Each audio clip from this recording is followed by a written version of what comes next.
Greetings builders, Daniel here and welcome to another best build selection. This is the video where I show you 3 great builds from a specific topic, and today's team is for those who like to laugh in the face of danger. I'm talking about the Tanky builds, and if you wanna try any of those you can find links for POBs and complete guides in the video description. Let's start this video with this minion build that combines damage, safety and tankiness, the Summon Raging Spirit's Guardian with the Templar class.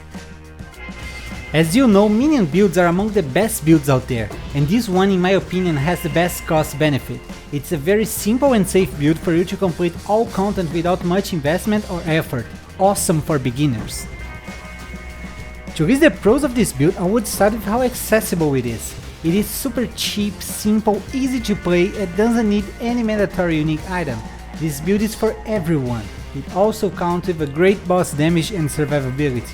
Above all, it has 3 damage auras totally for free and a minion that takes 20% of the damage for you.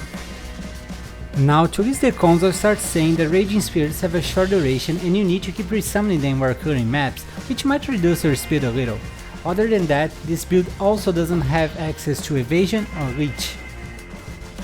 As for budget, you can get it destroying early endgame maps with only around 60 chaos. To comfortable advance to yellow maps, I recommend investing around 100 chaos, and for easily completing your atlas, I recommend investing around 4 divines, or you can totally do it with less. Don't forget that on PoEbuilds.net you can find a list with all the equipment that you need to buy for this build, with direct links for examples being sold by other players. For clear speed, this build gets 8 out of 10.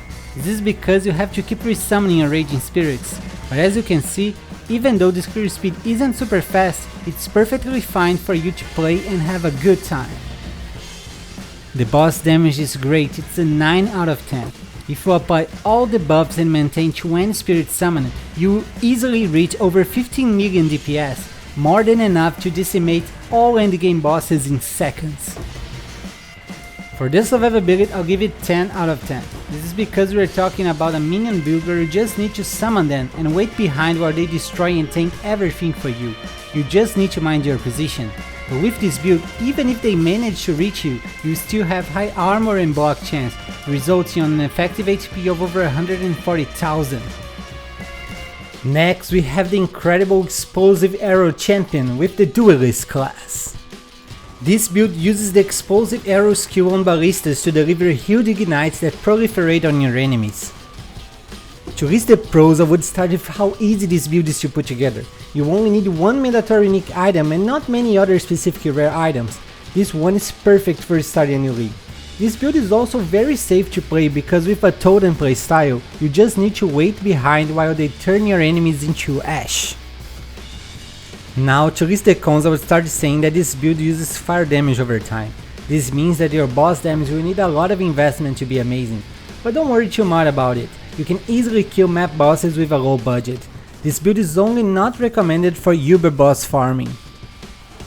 As for budget, you can get it destroying early endgame maps with only around 55 chaos.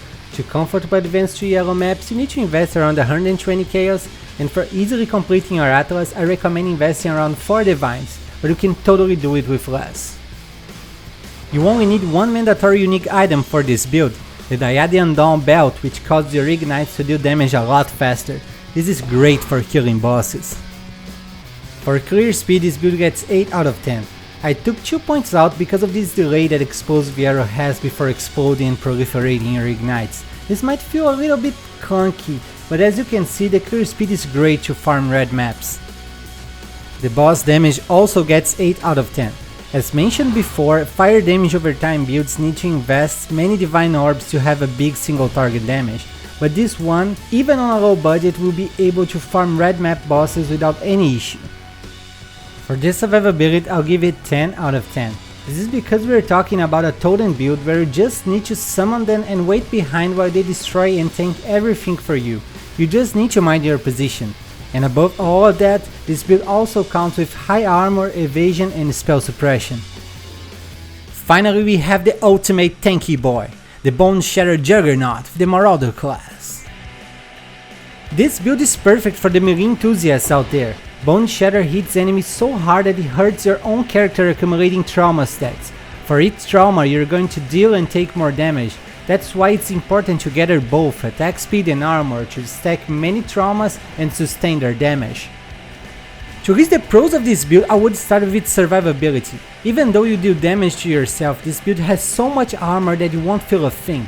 Now, because of that, you might think that this build had to sacrifice speed or boss damage, but no, it's still super fast and can kill guardians in just a few seconds. Now, to list the cons, the first thing that comes to mind is that you need to keep an eye on your accuracy. This is because the Keystone precise technique that grants 40% more damage if your accuracy is bigger than your life. As for budget, this build is cheap. You can get it destroying early in game maps with only around 60 chaos. To comfortably advance to yellow maps, I recommend investing around 120 chaos, and for easily completing your atlas, I recommend investing around 4 divines. For clear speed, I'll give it 9 out of 10.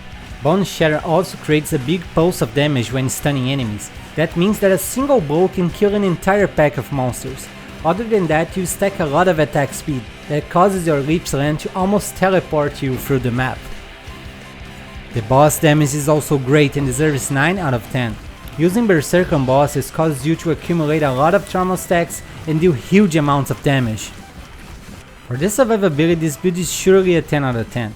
And I would even like to say 20 out of 10 if I could. This build achieves almost 200,000 armor and over 83% of all elemental resistance. All of that combined with the Juggernaut Ascendancy grant this character over 300,000 effective HP. Yes, it's crazy. And that's it for today, guys. What did you think about those tanky builds? Please take a second to tell me in the comments and leave a thumbs up to support the channel. I wish you guys an amazing day and don't forget to keep building.